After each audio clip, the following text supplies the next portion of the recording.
Umalma ang ilang kumpanya ng langis sa bagong pulisiya sa ilalim ng State of Energy Emergency, kung saan gobyerno na ang magtatakda ng galaw sa presyo ng petrolyo.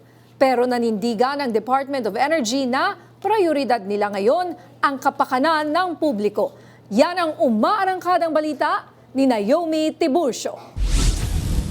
My statement for this afternoon, which is what I'm going to make, it is April... Wala ng kamay ang mga kumpanya ng langis na magdikta ng galaw ng petrolyo mula ng isa-ilalimang bansa sa State of Energy Emergency. Naglalabas na ngayon ng gobyerno ng kalkulasyon ng paggalaw ng presyo batay sa world market. Pwede itong dagdagan ng mga kumpanya kung rollback, pero bawal na itong bawasan. May ilang kumpanyang tumutol dito batay sa panayam ng DZMM Radyo Patrol sa Istrenta sa Department of Energy. It's how it is. It's an emergency situation, emergency state of energy emergency, and so it's emergency powers.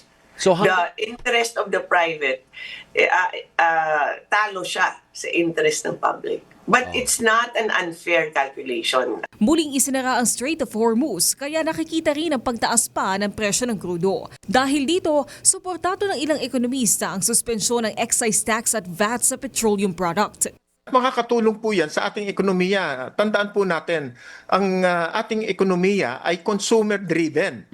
Ang ating pong dapat na bigyan ng importansya ay panatiliin ang purchasing power ng mga mamamayan.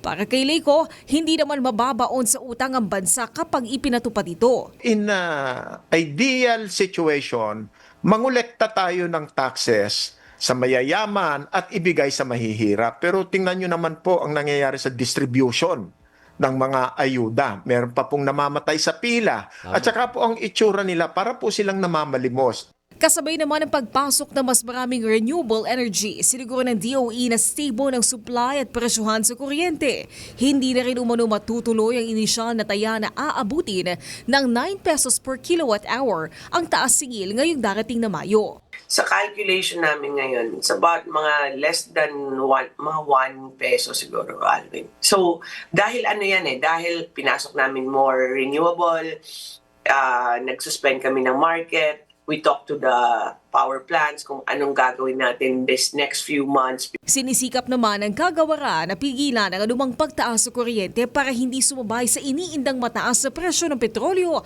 ng taong bayan. Ako si Naomi Tiburcio ng PRTV News, nagseserbisyo para sa Pilipino.